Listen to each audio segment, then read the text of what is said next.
Hey everybody, welcome to another episode of the No Shill Zone. It's 11 a.m. Eastern time on Monday, and that's when we rock and roll. How you doing, Ben? Pretty good. How about you? Just got back from vacation myself. Yeah, you need a vacation from your vacation. Exactly. Yeah. Vacation with 4 little kids. Yeah, I finally was able Cool. to sleep through the night last night. I think I have my hands full with two, but God bless, man. Yeah. Very wild stuff. All So right, so what's what did I that? miss this week? What did I miss in the markets this Well, week? let's see. Bitcoin moved about $1 up and down. No, just kidding. Yeah, Oh, I noted. I tweeted out last night that like when I left, the price was 29, like just above 29K, and then I got back and the price is still just above 29K. yeah, it's been tough. Like if you're just a crypto trader, this has been a very tough market to just sit through because there's not a lot of action. It's almost boring you to death in that way. It's boring you to indifference, which I think, if you look at, I don't know if you, I know you look at this stuff, but I was looking at like searches for Bitcoin on Right. like Google, and I think it's even like lower than in the bear market of like 2017. Like it's really low from what I've been seeing, and it just shows this indifference feeling, and it's kind of crazy. Yeah, You I mean, I got feel like the stock market is almost uh more volatile at this point than Bitcoin is. yeah, it I is. was It just looking is. at this search here for Bitcoin. Yeah, I mean, you can see it's basically just sort of been trailing off here. It's at 11 right now, actually. Wow. I guess, yeah, I mean, it got to some pretty low levels here in 2018, but yeah, it's been trailing Right down. in there. Yeah, Yeah, it's interesting. And also, I mean, what's fascinating to me when you look at that chart is that the 2017 interest was a lot higher. It's almost like a negative divergence, right? A price right. was higher in the last cycle, but in 2017, interest or at least searches were bigger. I think the reason is because crypto became more of a search thing this cycle than Bitcoin. Ah, Because now, if you look at it, you can see that 2017 is sort of like a yeah. smaller blip, and then it went up a lot higher in 2021. So I think part of that was just people getting more interested in say crypto in general than more specifically Bitcoin. Probably because there was a lot more altcoins that were created between 2017 and today.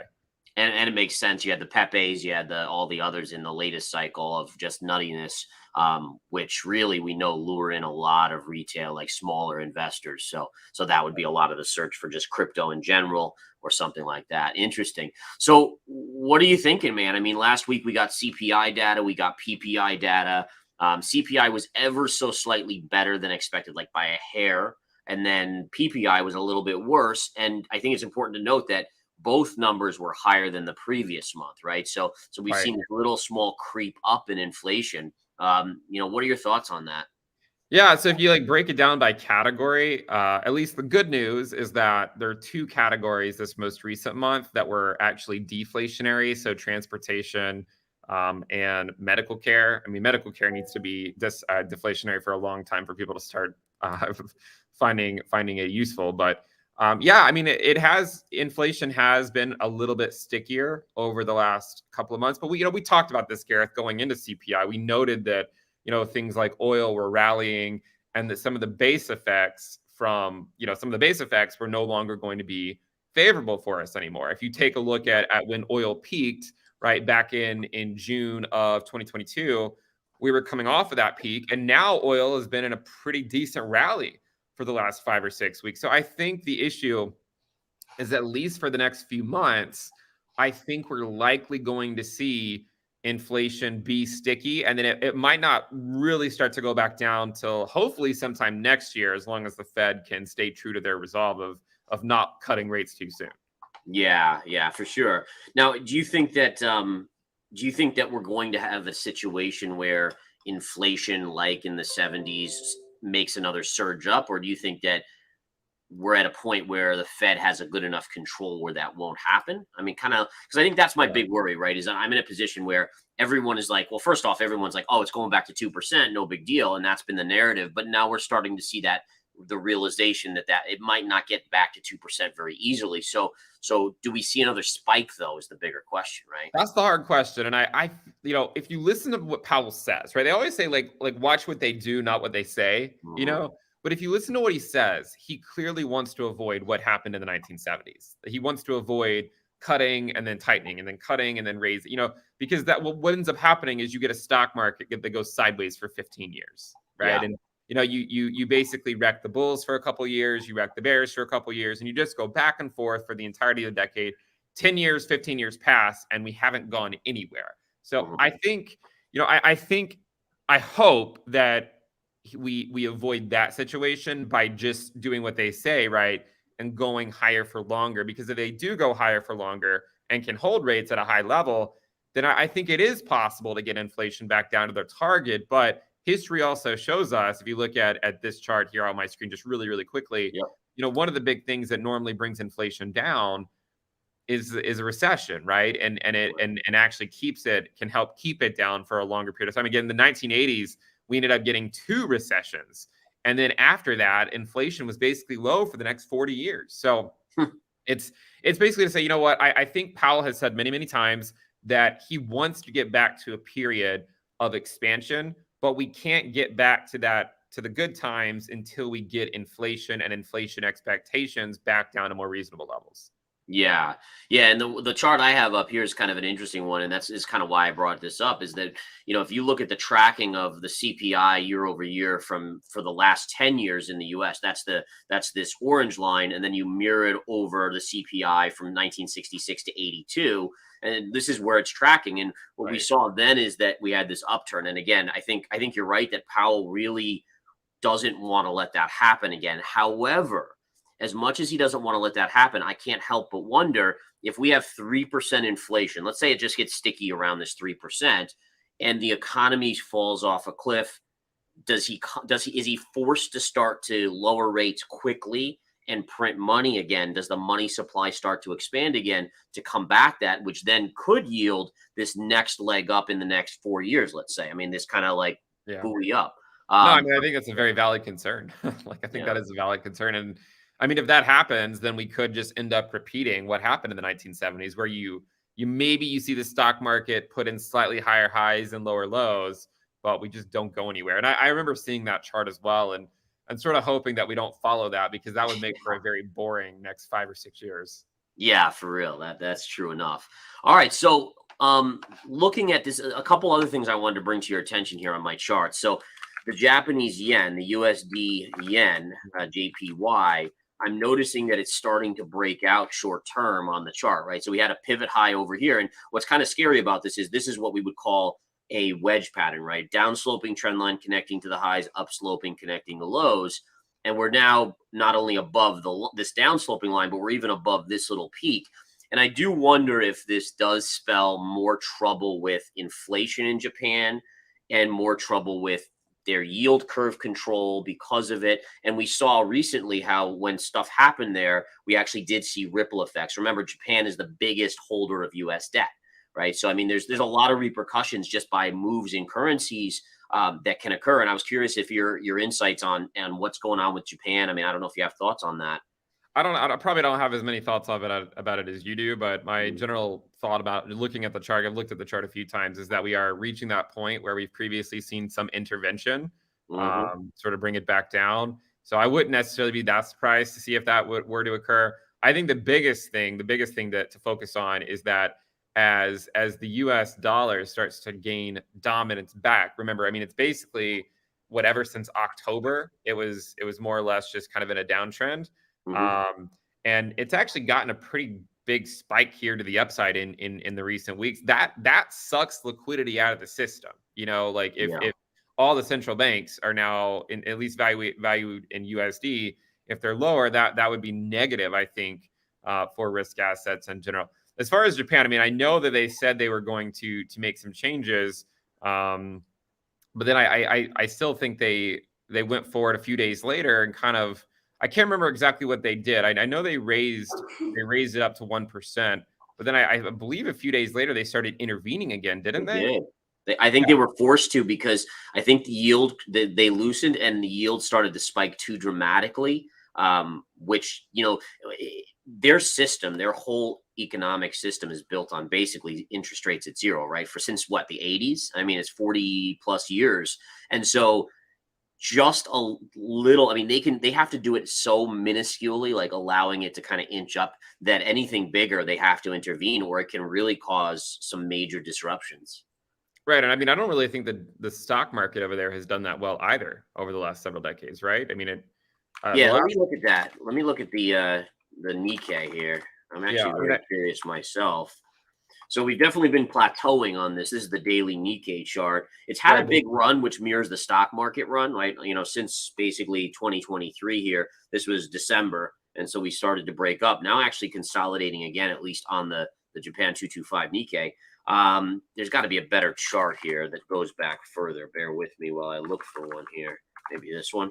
Yeah, there we go. All right. So one of the things to kind of recognize is that, I mean, this is Right. kind of scary when you think about the US markets. Not that this is going to be the same, but the highest point on the Nikkei was in 1990, and it was trading near 39,000. Right.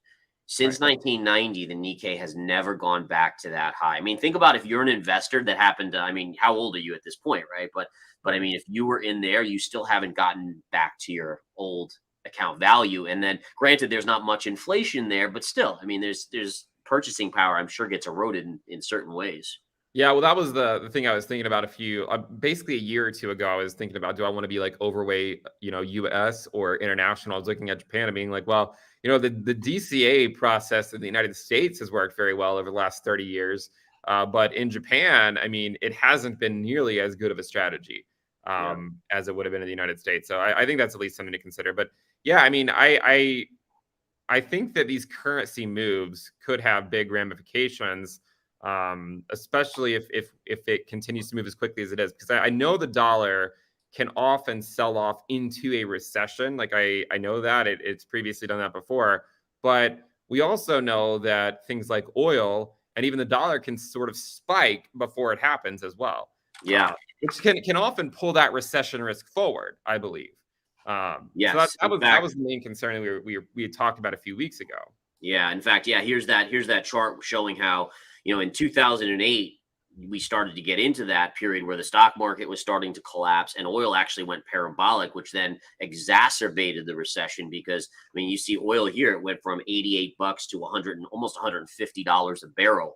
Imagine what would go on right now if we saw that. I mean, what are the prices at the fuel pump when you fill up your car at that level? So yeah, I mean, and again, that was into that recession, and then obviously it collapsed once we were in the panic zone of that recession. But yeah, I mean, you're right about that. Oil tends to run up kind of at the early onset of it, and then obviously the later onsets where that collapses. And I do wonder if that's partially is it because people think that the recession will be short-lived, so position yourself in oil, or is it actually a safety? Weirdly enough, is it a safety trade? Because people are like, hey, you got to get out of back in like 2000, it was .coms. Here it was financials. Like, but where do you hide? Well, oil's a commodity. Go into oil.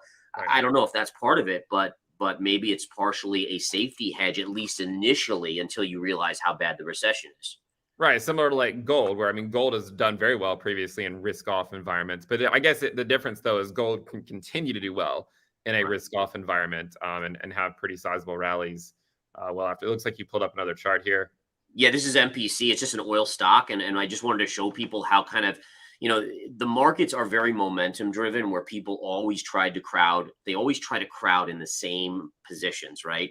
And so we saw it in Nvidia when Nvidia was running up, Microsoft, Apple, and they just kept going up and up and up, kind of defying fundamentals. And here you can see how, as we've seen the tech market kind of stall out, look at this. Look at this recent run in Marathon Petroleum to the upside. I mean, incredible, just nonstop movement. If you go back to July 18th, right? So we're just talking less than a month ago. This was trading at $117. It just basically kissed 150 on Friday. And so for an oil stock, I mean, that is not your normal chart for an oil stock. Right. Usually oil stock is slow and steady kind of deal. And we're not seeing that here. And I think part of it is people are saying, well, maybe we get a soft landing. Tech's kind of overdone. And so we're not going to pull our money out of the market. Instead, we're going to find a new area to go to, and then every dollar runs into these names, and then eventually these names then collapse and they run back to something else, right? I mean, it's just a kind of a give and take. I mean, like I haven't really lived through the story before because like I'm not old enough, I guess, to sort of know what it feels like late cycle before. But it certainly feels like a lot of investors before me have gone through some of the same things that we're going through now this late into the cycle. And I was actually curious about that. And we've talked a lot about like initial claims and continued claims and the unemployment rate and whatnot. And I mean, it is true that the labor market has been relatively resilient. But I pulled up this chart. So I looked at this chart here. So this is an interesting chart because what we're looking at here is everyone's familiar with the yield curve, right? How a lot of short-term yields are now well above the longer-term treasuries. But if you look at, say, like the spread on the 10-year and the 3-year, and let's say in order to tune out some of the noise, let's say that it has to be inverted for at least 40 days. Okay. Because sometimes it'll invert for like a day, right? And then you don't really care about that. You want to know, okay, if it's been inverted for like a month, how does this perform? And just to show, like, this is what initial claims looks like. And this is basically months after inversion, right? So 0 all the way through, we're at month 9 of yield curve inversion from 3-month and the 10-year. And yes, the labor market has been resilient, but I was thinking, like, has it been different than other cycles, right? Look at 1980 to 1989 to the for basically for the next decade, right? You can see that going into that recession, we're tracking ahead of where initial claims were in that cycle. Look at the dot-com crash. You can see that we're tracking just below it. Look at the financial crisis. We're tracking ahead of it. So, I mean, it is true that the labor market has been resilient, right? We know that the labor market has been resilient, but it sort of looks like the labor market is always resilient for a while after yield curve inversion. Yeah. And it can make people think that the interest rates are having no effect, right? Or that there is going to be like a no landing. But what often we see is just it's a lagged effect, right? And I mean, oftentimes these big spikes in initial claims can occur maybe 3 months from now, 4 months from now, let's say end of year, sometime in early 2024. And that wouldn't be that dissimilar from what we've seen in the previous recession. So it's interesting because I have seen a lot of people sort of walk back, and I know we've talked a little bit about this on Twitter, but I have seen some people sort of walk back their calls for a recession. And I'm saying, well, if I look at charts like this, it doesn't really look that different from other business cycles. Yeah, and I think what's so important, and this is something that I think we've talked about in the past, is that people, for some reason, they think the inversion is like that creates the fear, right? Which then Right. they assume that the recession's got to be within a month from the inversion. And if you look historically, it's actually when it uninverts, right, that the recession actually hits. So we're really on the normal pace of every past cycle in that way. Yeah, I think right now there's a lot of excess liquidity, and it takes a long time for for that liquidity to sort of for it to dry up, right? Yeah. And normally crypto, which maybe we should sort of segue into next, because I know there's a lot of crypto fans here, right? But crypto can often get hit the hardest, right? When that excess liquidity dries up, and I think that could partially explain, right, why the altcoin market, why I mean, even Bitcoin hasn't really moved a whole lot in several months, even though the S&P, continued to go up. Mhm. No, I agree with you on that. I definitely do, and I do think that's a good segue into crypto and kind of just talking about some of the charts that we're seeing here. Because number one, crypto is probably I think the stats are that it's the least volatile that we've ever seen. This period Right. we've been in, I don't think there's ever been a period where it's been this quiet. And again, you could speculate that it's the part that's the time in the cycle that could be doing that. You could also say that it's because everyone's waiting for a spot ETF to be approved or not approved. We know ARC got delayed on Friday. It wasn't rejected. It just was delayed. So hopefully that could lead to something down the line. And you could also say that, even though the Ripple decision was I think a slight positive for Ripple, it wasn't as good because unfortunately the legal process, it allows for appeals and all this other stuff that's going to drag this out for even longer. And so I think a combination of all those is probably accurate in terms of why things have gotten so quiet. But I will say this is that historically, when things get this quiet, there's a big move on the horizon, right? Yeah. No, I mean, I think that's true. I think sort of everyone senses there's a big move probably coming. And I would go as far to say that whatever direction the move is going to go, it might even fake it out in the other direction first, right? So like if it's going to go down, it might go up first just to fake people out and then go down. Or if it's the reverse, right? Maybe it goes down first and then fakes people out and goes back up to the upside. I was looking, we were talking about this earlier. There is an interesting thing going on, at least on TradingView right now, because it looks like some of these, like if you look at like total 3, it looks like we've somehow gained about 17 billion in market cap at exactly 10 a.m. UTC today. Wow. Yeah. So I think maybe there's a glitch going on. I don't know if perhaps they've started including more coins in it, or if it's just a glitch. But I mean, you can see here, I mean, like, you don't normally see like weekly candles just pop up like that. And I mean, even on a smaller time frame, I mean, the daily candle just sort of opened up, or just just sort of glitched all the way up here. So I do think it was interesting to at least point that out, because we do talk about the Bitcoin dominant some, we talk about the altcoin market, but I'm wondering, I think it's a glitch, because where else did this 17, 18 billion in market cap come from?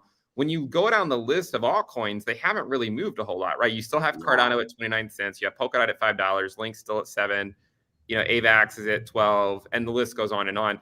Speaking of those altcoins, though, are there any that are piquing your interest right now? Because I know you're more into the sort of the shorter term timeframes. Yeah, so definitely let's take a look at a few of these other ones, but just going to your dominance, and I see the same thing. Is the reason why I think you're correct that I assume TradingView changed something or added coins is because it's a daily gap, and we know that crypto doesn't have gaps, right? So if Right. price in alts were going up versus Bitcoin, you would see a very steady kind of grind higher, or even a quick move, but at least it would be a big candle that would leave no gaps. I mean, again, so there's something wacky there, and there's no doubt about it. But let's just take a look. And again, I always like to bring up Cardano here. Cardano's just been kind of sitting and going sideways. I mean, for me, I think the level is still this down sloping yellow trend line. I like how it's sloping into this one here. And again, I think as a trader, I'm intrigued by that, because it would almost be a double bottom from this low as well. And so as a trader, I'm very intrigued by risk versus reward, right? So my goal is to have a chart setup that's giving me trend lines, but also at a double bottom where I know it had a big bounce in the past, right in this vicinity. So, you get somewhere in the 25, 26 cent range and down to 24 as support. You start to say, okay, well, what's my risk? Well, my risk is this low pivot here at 23 cents. I mean, yeah, it could break, but I can always stop out. At least I have something firm to trade against at that point. But yeah, I mean, I think that the lack of volatility is kind of a concern unless we can position ourselves in these things for some sort of move. It's just the question in my mind is, which way is it going to go? I was pretty confident that we were going to collapse on Bitcoin. I still am angling that in terms of breaking below, but the lack of volatility and the pattern setup is not horrendous either. So yeah, I mean, it's kind of interesting here. Here's Solana. Solana doesn't really do anything for me. It's a lot of sideways chop. You have support here. Resistance would be somewhere in this vicinity right up here. We can see, oops, let me draw that again. So you take this former pivot high and you just drag it through, and you can see basically that was the closing levels of those bodies right there. And last, we'll just take a look at Matic here. Matic, again, just gone to sleep. Slight bullish pattern, though. This is this little uptick, and then these sideways consolidation candles are slightly bullish. It's still not at a level where I love it, though. So I'm kind of in the point, like, yeah, I mean, at least for me in my trading in verified investing crypto, where I put out swing trades on crypto, I mean, we're still short, flattish on Bitcoin and in the money on Ethereum. And then, we were long some of the alts a while back, and we took our profits a few weeks ago when we had those nice pops, but nothing's given me a great signal again. And I'm always, when it comes to trading, at least, to me, it's like I'd rather do less trades but have less stress. So less trades means you're taking the best setups, and that means there's less stress. So yeah, that's really all I have right now. I don't know if there's any coins that are really ripping right now that people want to take a look at, but I'm always open to it. Isn't the quote, there's a time to go long, a time to go short, and a time to go fishing? Yeah. Perhaps now's the time to go fishing. Yeah. And they say cash is also a position, right? So people think, you got to be long, you got to be short, but no, you can actually be in cash. And I always say this to people is like, the worst is, and I've done this in the past with trading, is I get in positions and I max out my account, and then I see a really great trade and I'm like, oh crap, I have nothing to deploy at this point. And it's like, all right, well, that kind of proves the point. Kind of reminds me of yeah, like I know there's been a lot of people that have I think they've lost some money in the altcoin market over the last like year and a half or so, because it's sort of that just constant buy the dip mentality. And I just wanted to sort of go back to, because you spoke a little bit on ADA. This is an interesting chart because it actually shows you from like peak to the bottom last cycle, which occurred over here in day like 800. So perhaps there would be some confluence in what you were talking about earlier, and ADA sort of finalizing whatever it's going to do here in the next few months. I mean, again, last cycle it ended, by the way, with a recession, right at the very end of the bear market, and so I wouldn't necessarily be surprised to see that play out once again for a coin like Cardano. And note though that in this, it actually rallied into the recession, right? I mean, kind of like a lot of those things we saw, right? Like rally, oil. and then yeah, just like oil, right? Just like oil. And we've seen a lot of things do that. I mean, rallying into a recession is actually quite a common thing. I guess it pulls a lot of traders off sides. Yeah. And gets them. And by the way, you know, I was thinking this too. Being in cash, as you said, like cash is a position. If you're in cash and a random altcoin goes up, right? You didn't lose money, right? There's always another trade somewhere, right? There's always something else that you can look at, and I think that's something that a lot more people would benefit to think about in terms of, you know, sometimes people say, well, how come you didn't alert me to this altcoin that's up 300%? I'm like, well, I also didn't tell you that Carvana was going to go up 1,000%, but you don't seem to care about that. You know, so there's always going to be something ripping somewhere, but it's a good idea to make sure that you focus and really set out on trades that you believe in long term. Yeah, and it's so true too, and even that goes for, like, I do day trading for stocks in my day trading room with people, and our motto is a day trade a day keeps the poorhouse away. Meaning, like, you know, there's some people that always have to be in a trade, and they'll overtrade their accounts doing 30, 40 trades in a day, and then at the end of the day, the fees alone basically wiped out any gains that they had. And then obviously that's if they even made money. Most people don't do that. They trade on emotion and therefore lose money. So being patient and disciplined with this mindset of, like, okay, what are my factors? What's my thesis for getting in this position? It's such an empowering thing to start to see that you can actually make more money by trading less. I mean, everyone thinks I got to do 1 million trades to make 1 million. No, you don't. One trade a day, and just make it a good trade, the best trade. Make 500 a day or 1,000 a day, and at the end of the year, you're like, holy crap, that's a lot of money. Right. I mean, it only really takes one good bull market to do very well. You know, and I was looking at I think this is a great visualization for ADA. Like, this is the percent drawdown from the all-time high. Like, just look how long last cycle it took to actually see any upside on ADA. And this is, I mean, it just looks like it's a carbon copy at this point, you know? And I mean, I guess my expectation is that we'll likely just do a whole lot of nothing, and it could last for another year before there's any more sizable uptick move. Do you ultimately think, and this is something that I'm dealing with, right? So as a investor, where I delegate, I have longer term portfolios, shorter term, but, like, in my head, I'm always like, okay, well, Bitcoin is in my longer term portfolio. Eventually, I think I'll add some Ethereum when we get a little bit more clarity, and I think prices bottomed out. But, like, I'm still on the fence of, like, is Cardano, is it long term? I mean, like, can we say now that Cardano and Solana and you know, I don't know, some of these other ones, Polygon, are they here for the long term? Like, is it like buying a stock that's going to do well for 20, 30, 40 years, or do we not know at this point? Well, I think there's a lot more risk for sure, but I think I think the way to begin to answer that question is just, and we talked about this a little bit before, right? Is just looking at their Bitcoin pairs, because some are macro bleeders and some are not. And to give people an idea of, like, a macro bleeder from the last cycle, right? Like Dash Bitcoin was sort of a relic from a prior cycle. And Dash, yeah. when you look at Dash Bitcoin, it's currently down 99% from 2017. But here's the thing, right? Like, there was never a point in here where it ever stopped bleeding, right? I mean, like, it just kept going down against Bitcoin. This is a 2017 peak. Remember what happened in 2020 and 2021? Nothing really happened for Dash Bitcoin in that time frame, right? I mean, there were a couple pops here, but there was never any range where it convincingly found a low against Bitcoin, right?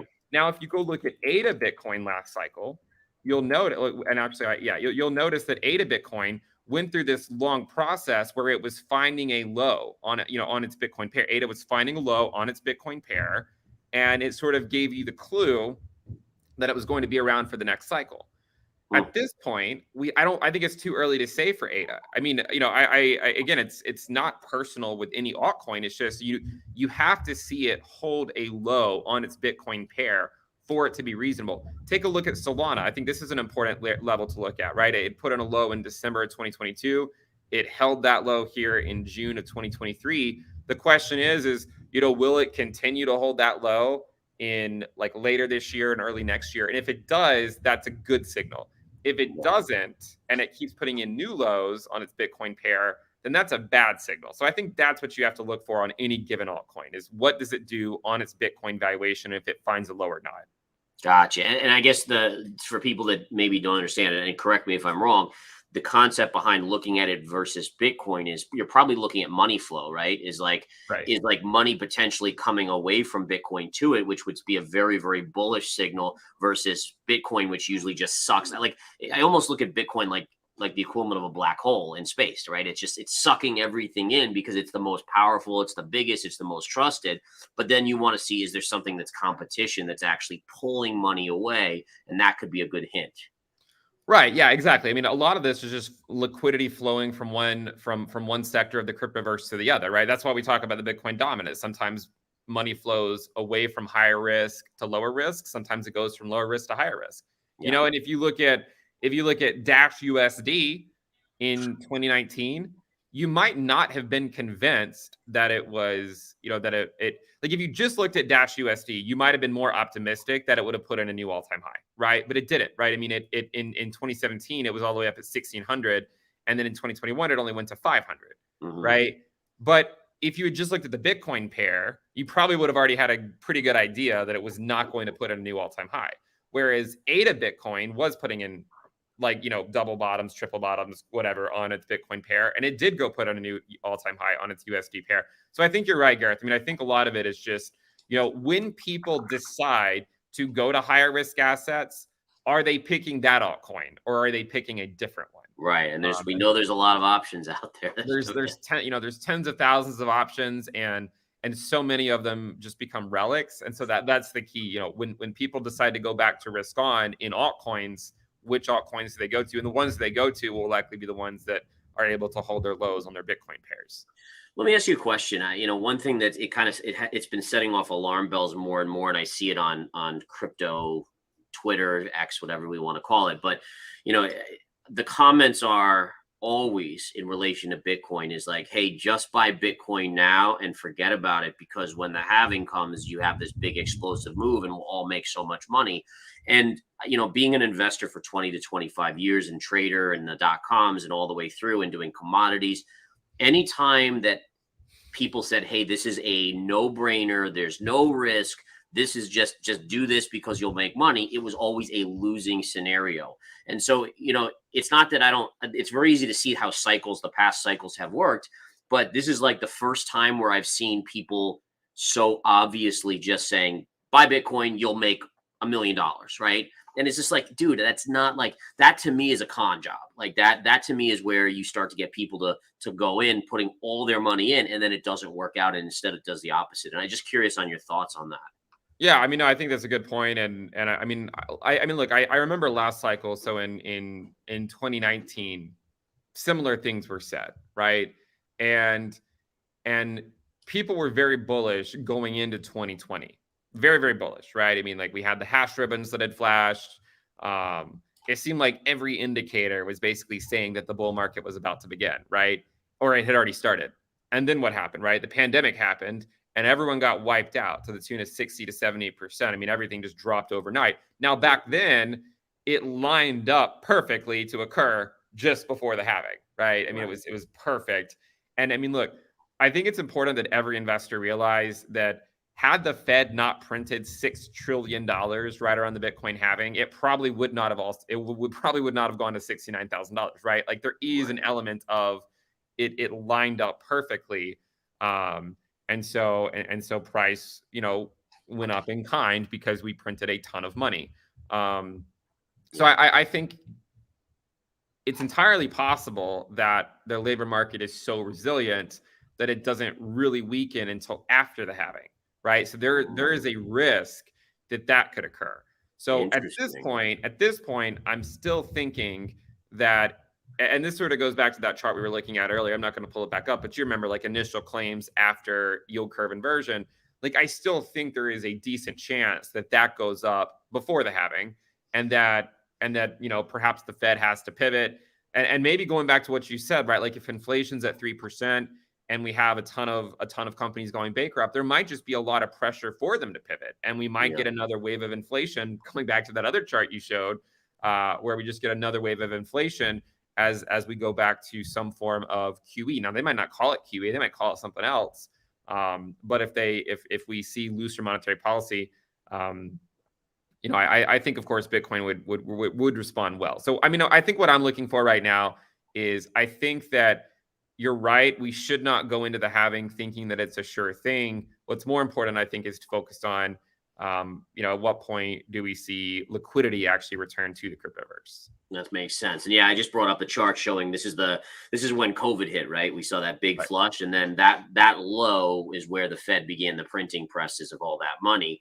And if we zoom out at that low, you can see what happened to price, right? I mean, here's that low back here where the printing presses started, and you can see the bull market take over. So it is interesting because as a crypto investor, you have to be aware that the Fed's not printing that type of money anymore. Does that mean a lower high potentially on the next cycle even? Just lots of possibilities. Well, and with the pandemic drop too, I mean, like if it had occurred, if that had occurred 3 months later, I mean, we still would have likely seen we still would have seen Bitcoin sell off, even though it would have occurred after the halving. Right. Actually, in 2015, so in 2016, so we had a halving in 2016. I'm pretty sure, if memory serves me correct, that we actually did get a bit of a sell-off after the halving. It doesn't always just go straight up. Now, I mean, we did eventually go back up. We also had a bull market in stocks as well. So look, I'm right now, I'm of the opinion that we likely will see, a lot of altcoins and whatnot do well out in the 2024 to 2025 timeframe. But that's more so just because they've been going through a pretty long bear market. I mean, even ADA put in a new low not too long ago. And at some point, I have to imagine that in the next couple of years, that we'll see some printing at some point. And when That's we what print, I think too. yeah, and at some point when they print in the next 2 years, like the higher risk assets like altcoins will probably benefit the most. Yeah, it makes sense. And I think it's important to recognize is that I continue, and I know you continue to be hugely bullish on the crypto sector and the crypto markets and Bitcoin specifically. And I think you can see, at least from everything I'm seeing, is like the groundwork for the next bull market in crypto is being laid by what's going on with the yen. We talked about what's going on in Japan with inflation upticking and them having to adjust their yield curve control, and then everything in the US with the downgrades of credit and everything. I mean, these are all building blocks for the next bull market that is going to make more and more sense to people why they need to hold Bitcoin as an alternative asset. It's just, this is trading, right? I mean, it's ups and downs. It doesn't necessarily go straight up. We all wish it would. That would make investing easy, but it's not that easy. Exactly. Yeah. I mean, and I mean, I also think it's important to point out, just for everyone, is that Bitcoin is the much safer play within crypto than any other asset, right? Yeah.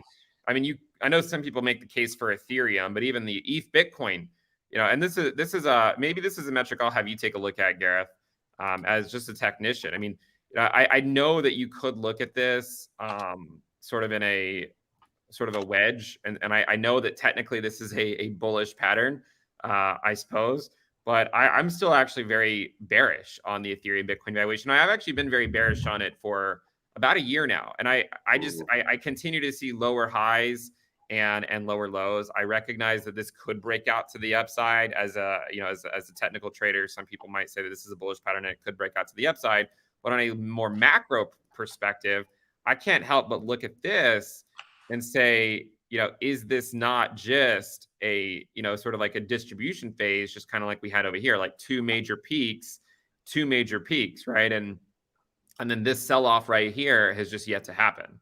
Yeah. No, I think you're right. I think that makes a lot of sense. And I actually have an interesting chart here I'll throw out on Ethereum for people to kind of take a look at, is that you could argue that you have what's called a head and shoulders pattern on a technical basis. And I'll just draw it in for you guys so you guys can see. So there's your shoulder, here's your head, and here's your shoulder, right? And if this is your neckline, and your neckline is important because on a head and shoulder, if it breaks, you can actually calculate the target relatively accurately. So what you do is you take the highest point of the head, drop a plumb line down to the trend line of the neckline right here, and it's a 682 point drop, right? And so what you do is whenever it breaks, you take that same distance and that gives you a target. And if let's just say we broke in the next week or two, where the trend line's in this vicinity, it gives us a target on Ethereum down to about 1100. So I mean, just kind of interesting to take note with what you're saying, but there is a technical pattern here. It hasn't triggered yet. You have to break that neckline to the downside for it to trigger. But if it does, you could arguably say we could be in for a bigger move down on Ethereum. Yeah, I'm looking at the seasonality on ETH as well, and actually in the pre-halving years, we the only one we have, right? It's not like we have a ton of data to actually compare to here, but if what you said comes true, right? Like if it does show that technical breakdown, then it actually would correspond to exactly what we saw last cycle. Sort of going into that second half of the pre-halving year, and that seasonality that has historically not favored Ethereum. So I'm still looking at that as a potential. But look, if we get this sell off in ETH, I think that would probably just represent an opportunity. So that's more or less where I am on Ethereum. The main reason I've been bearish on ETH is just because I think the Ethereum, and I get a lot of flack for this, but I think the Ethereum Bitcoin valuation is just overvalued where it is right now. Interesting. All right, I'm trying to think if there's anything else we want to discuss before we kind of close it out today. I could briefly bring up gold. Gold today was down a little bit here. It's kind of coming back. It really hasn't done a whole lot since last week. It's just been slowly fading. I still think for me, as long as it stays above this downsloping trend line, then this is all bullish consolidation before a bigger move to the upside that likely takes out the highs. We talked about the yen. I'd like to bring up the 10-year yield with you real quick to just kind of touch on that.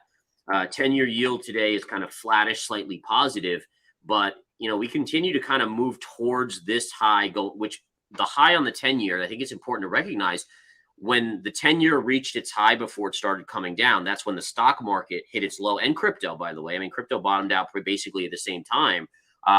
So it's just interesting to note that as we creep up to those former highs, does it put risk assets in more risk or at more risk of a fall? Yeah, I think I believe on every major breakout by the 10-year in 2022, the stock market fell, right? Mm-hmm. Yeah. So I was looking at that because where the 10-year right is around that 4.2 level, which is previously where we had to get some. When we approached that level back in March, actually slightly below where we were, we actually got intervention by the Fed. Right. Stuff started to break. So I think that's the issue is as the long end pushes higher, do we see things break and more intervention come into play? And I guess at some point, and this is sort of the thesis, right, that a lot of people have for a hard landing, is that at some point something breaks and you can't just patch it up with some type of program that's going to immediately solve all the problems. And that's where you get, a theoretical hard landing. Yeah, and I think it's important to recognize that, China's economy has really sputtered now. It's in a tough shape. They've had a lot of trouble for a long time. They have cities that they built for stimulus purposes that are just vacant, right? There's no one living in these cities essentially. So there's a lot of kind of crazy stuff going on with that. And then you look at Europe and some of the other areas, and the US right now, like we've said, has been holding up strong. But I did see a stat recently that talked about how, if you look at the underbelly of the jobs number, there's a lot of part-time hiring going on versus a decline in full-time. And I think that just also speaks to the potential for the jobs market to start, or it's telling us that it's starting to kind of stall out a little bit. Yeah, I think the next 6 to 8 months should be pretty interesting with the labor market, because that's now finally entering the window, as we showed earlier, right, where you would expect more softening in labor market conditions. And I think last week, I was out of town, but I believe last week we actually saw initial claims go up quite a bit again. So perhaps we're getting into that season where things start to go back up. And then I also wonder how much of it is, temporary hiring for the summer versus other things. But, we've covered a lot. I think we've gone through most of the different asset classes. Do you think this is a good spot to wrap it up? I think it is. And I hope everyone enjoyed. We'll do this again Monday. Please, below you can see all of Ben's socials and follow him. Check out his website. It is awesome as always. And again, I think us continuing to collaborate with our views is something that the everyone watching really appreciates. And we see your comments, guys. We see the kind words, and we do thank you guys for all of that for sure. Yeah, and I echo everything that Gareth said. Check out all his socials. Links are in the description below. Check out his website as well. we're trying to navigate the market cycles, the business cycles as best we can from a data centric point of view. So hopefully you guys appreciate that, and we'll just continue to do the best we can. Absolutely. You guys have a great rest of your week, and we'll see you next week. Take care.